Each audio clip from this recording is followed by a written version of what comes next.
Welcome to the Bitcoin Globe, day 1233, where we are counting the days down until the next Bitcoin halving.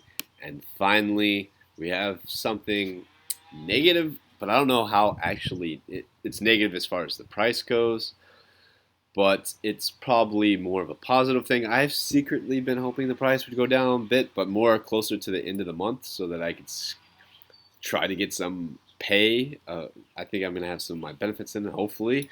And then I want to scoop up some more Bitcoin. So the price is looking like it's in a good spot for me.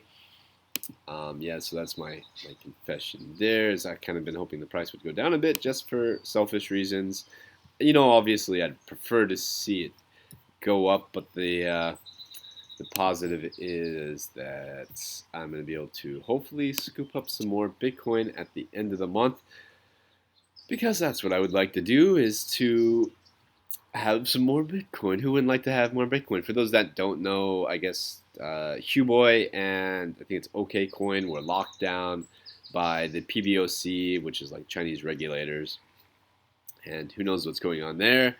And there's a lot of there was a rapid price drop. I think it's a lot of inside trading going on in some regard, and in the other regard, they probably are doing the right thing on these companies, making sure they're regulated and aren't laundering money.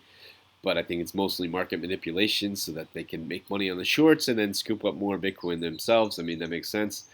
If you had that, if someone gives you that much power over Bitcoin, like Trump could probably do the same thing, where like he could go short a bunch of Bitcoin right now and then say something negative towards Bitcoin, and the price would drop because we have given him power over Bitcoin by saying he's good for it, right? But we shouldn't give any individual or entity power over Bitcoin because it's decentralized, so no entity should have that much power over it. And we're seeing like a negative effect of that, even though it could kind of be positive in the long term. For me, being able to scoop up more Bitcoin would be positive. So once again, let's cover that. By saying somebody's good for Bitcoin, like Trump is good for Bitcoin, you're giving him power over it, and he may abuse that power for personal gain. He could easily say something negative towards Bitcoin, and I guarantee you the price would probably drop a few $100s, right? If Trump said something like, uh, Bitcoin will never be great again, or something like that. You know what I mean? Like it's going to drop probably, and that would be good for me because I could scoop up some more. Anytime the price drops, it's always been good for me. Before I got my tax return, oh, that's something that's coming up, is tax returns. So we're gonna see people probably getting their tax returns, and if the Bitcoin price is at the right area, then people are going to scoop up some Bitcoin. I wish I was getting a big, hefty tax return to pump into Bitcoin. Fortunately, I'm not, but I am getting some other benefits from the military, hopefully by then, that I'm able to put into some more Bitcoin, expand my Bitcoin holdings a little bit. Yeah, so this video perhaps a bit repetitive with me repeating the thesis here of, we can't give people power over Bitcoin. Nobody is I mean, the Winklevoss twins, they have the most amount of Bitcoin, and I guess the reason they're not like talking too much about Bitcoin right now, I've only found one interview of them on Unchained, one recent, semi-recent interview with them on Unchained. But you think somebody like them, where they would be talking, making a blog like this every day, where they're talking about Bitcoin and the goings-ons of Bitcoin, or at least once a week. I'm sure they have better things to do than make a video, but it'd be helpful to have some insight from these guys who have. I think they have the most amount of Bitcoin, so that's definitely, they can dump it all right now. They could be like, fuck Bitcoin, dump it all, and the price would probably drop to below $500. I imagine if they dumped all their Bitcoin very rapidly. So it's awesome that they're willing to stay in the space. Anyone that's coming into the Bitcoin space, I think they're learning the difference between positive and negative. You have the negative debt-based fiat currency, and then you have the positive assets, and we're learning the difference is of using them. You want to save the positive assets, and you want to transform the negative assets.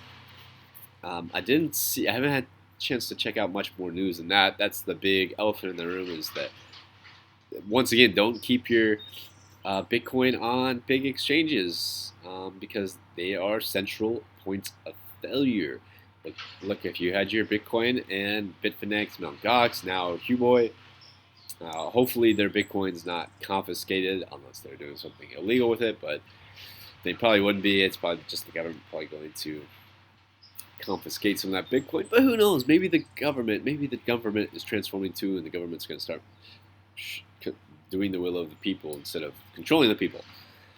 That's it so far for day 1233. Going to head and end the video. I appreciate the support. I appreciate the positive energy. You guys are healing me. You guys are keeping me moving forward. Look how beautiful of the area I'm in now. This is where I'm sleeping now. Is in this beautiful farm in California. I'm not sleeping in my car, so that's just fantastic. Going to school full time. Actually, I have a shit ton of homework I need to do, but it's boring and easy. Just time consuming. You just have to do it to get my paycheck, to get that post 9/11 GI Bill. Pays for the college. Have a great day, guys. If you can, I don't know where the bottom is going to be for this current drop. Maybe some people wake up and freak out, but 970 is still pretty strong. 950, whatever, is pretty strong. Above 900 strong. Below 1,000 is a bit of a psychological barrier. I woke up in the morning and saw the price drop. What the hell? I was not expecting that. Everything seems so strong yesterday with the ETF. It looks like the ETF probably is going to be approved, possibly, unless this move by China was. I think it may help the ETF be approved if people see that the Chinese are actually trying to regulate their exchanges and keep them from money laundering. So yeah, it's Bitcoin's looking more and more positive, and I hope you guys have at least one Bitcoin. It's been said, I forgot the guy's name, but you just need one Bitcoin, and you just forget about it until 2020, or study it. If you're like me and you got stuck down the rabbit hole, study it every day, and make a video, promote Bitcoin. Bitcoin markets itself for the most part. People like me that believe in it, market it, and believe in it. Whereas like Dash actually needs, and Monero, they actually need like PR campaigns and whatnot. They actually need a lot more marketing. This is like, I wonder, I haven't checked other cryptocurrencies. That's something we could do real quick. Let's see if anything else dropped with Bitcoin like that. I'm curious, Dash stayed above $17. No, it dropped too. Everything dropped. See, these coins are all feeding off Bitcoin. If they actually stood on their own, you think they would go up as like a hedge. Like Dash should be a hedge against Bitcoin going down. Dash should have popped up over 20. Litecoin not maybe. Monero and Dash should have went up instead of going down. They didn't go down too much, but I feel like they should be a hedge. Ethereum Classic dropped quite a bit. Everything's dropped. Everything's in the red. It's all because of it. They're all parasites feeding off Bitcoin. None of these altcoins has legs to stand on its own, in my opinion. Sorry if I'm dissing your altcoin, but look, none of them are going up in the top 10 right now. None of them in the top. Golden is resistant. Golden is going. I don't know what Golden is, but it's going up. There's Bitcoin Dark. That's $6.66, but that's going down. Of course, Bitcoin Dark's feeding off Bitcoin. It's even stolen the name of it. Oh, Counterparty's way down there nowadays. Yeah, so these are all parasite altcoins. If you are holding an altcoin, you are a bit of a parasite feeding off Bitcoin. I know you're probably trying to make profits, but it's okay. Actually, I'm going to probably put that as a title, as altcoins are parasites, and that's almost proven because not one of them is resistant. OK Coin and Huboy, I don't know what coins they're dealing with. I don't think they deal with altcoins, so it shouldn't affect altcoins price. Altcoins prices should be going up right now. They should be like competing against Bitcoin in that sense, but they're not. They're feeding off it. They're fucking parasites. And dump your altcoins and just go with Bitcoin. In my opinion, I do have 5 Ethereum. I would take an altcoin right now, but this would be a good time to turn it into Bitcoin. That's it for this video, guys. Have a great day.